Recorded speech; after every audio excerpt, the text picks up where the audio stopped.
Former U.S. Senator from Pennsylvania, Rick Santorum. Senator Santorum, I want to turn to jobs because you've said that when you were growing up in a steel town in Pennsylvania, 21% of the country was involved in manufacturing. Now it's down to 9%. Can those jobs ever return? And what would you do to create jobs now? Yeah, the jobs can come back if you create a climate for them to be profitable. We have a lot of business people, manufacturers in Pennsylvania. I don't know a single one who wanted to ship their jobs offshore, who didn't want them in their own community to be able to employ people and see the fruits of their labor being benefiting the community that they live in. What happened was we became uncompetitive. So we need to be competitive.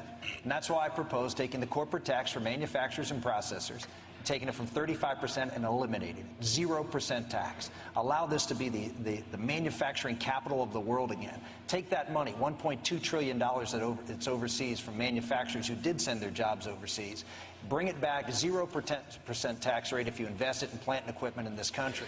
Repeal every regulation the Obama administration has put in place that's over $100 million.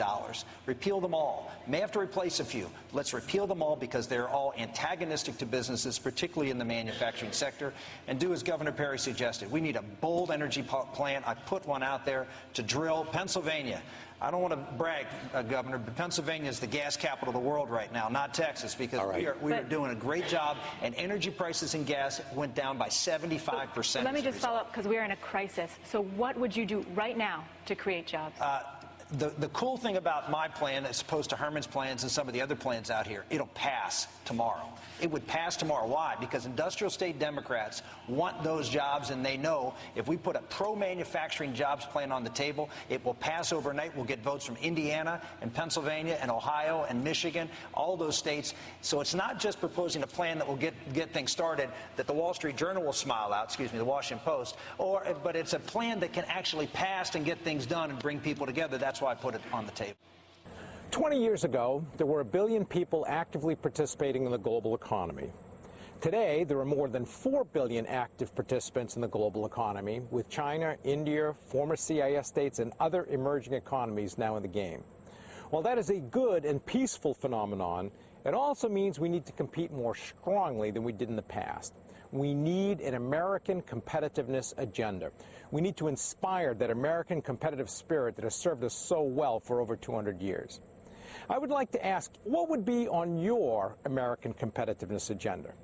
And with one last small request, my guess is all of us are ready to accept that we're a great country and a great people. So if your response could focus on specifics, it would be much appreciated. Thank you. Senator Santorum, we talked about jobs in Pennsylvania. A competitive agenda of yours would be what? Well, I already put forward a plan. You know, Mitt, I don't want to go to a trade war. I want to beat China. I want to go to war with China and make America the most attractive place in the world to do business, and we need to do that with the agenda that I outlined, which, unlike Herman's plan, which could not pass, because how many people here are for a sales tax in New Hampshire?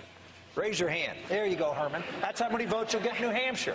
Yeah. We're not going to give the federal government, Nancy Pelosi, a new pipeline, a 9% sales tax for consumers to get hammered by the federal government. How many people believe that we'll keep the income tax at 9%?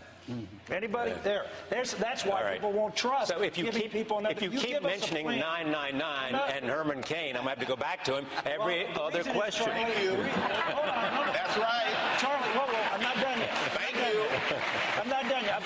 I've only been able to answer one question, unlike everybody else here. So let me just finish what I'm saying. Right. We need to repeal Obamacare. That's the first thing we need. You want to create jobs? I went to Ossipee yesterday, and I talked to a small businessman there, and he said, I will not hire anybody. I will not make a move until I find out what's going to happen with this health care bill and how it's going to crush me. And so repealing Obamacare, and we can do it. Not by waivers. That's the wrong idea, Mitt. The reason it's the wrong idea, because you could have waiver. California going to waive that? No. New York going to waive it? No. All these states, many of them, liberal states, are going to continue on, and then states like New Hampshire that will waive it will end up subsidizing California. We need to repeal it. Yes, you did. But we need to repeal it. But there's time. I know. Well, time. You see the red light. Time. We need to repeal it. All right. By doing it through a reconciliation process, and since I have the experience and know how to do that, we'll take care of it. I've got to go to the break, but I'm both.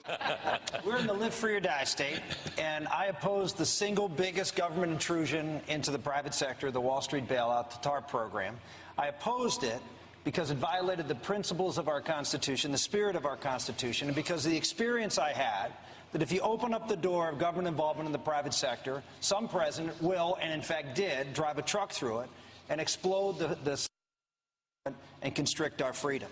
The interesting thing here is the four people on this panel that actually supported TARP at the time of its passage say that they are the anti-Washington candidates, that they are the business candidates.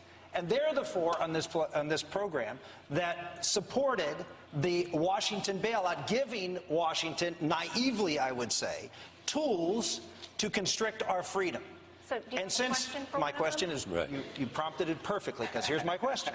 My question is, since I think Herman Cain is giving naively a tool in his 999 plan of giving Washington a huge new tax opportunity to get money through a sales tax, can we trust you that with your lack of experience that you won't continually give Washington the ability to take freedom away from freedom-loving people here in the live free or die state? There are three deterrents to and by the way, the four people were Governor Huntsman, Governor Perry, Herman Cain, and Governor Romney all supported TARP. All right, okay, but we're almost out of time. I want to give you a chance, and then we have to go to the final question. There's more to it than that. I agree with Rick what he said. But the biggest problem with poverty in America, we don't talk about here because it's an economic discussion, and that is the breakdown of the American family. You want to look at the poverty rate among families that have a husband and wife working in them? It's 5% today. A family that's headed by one person, it's 30% today. We need to do something. We need to talk about economics. The home, the word home in Greek is the basis of the word economy. It is the foundation of our country. We need to have a policy that supports families, that encourages marriage, that has fathers take responsibility for their children. You can't have limited government.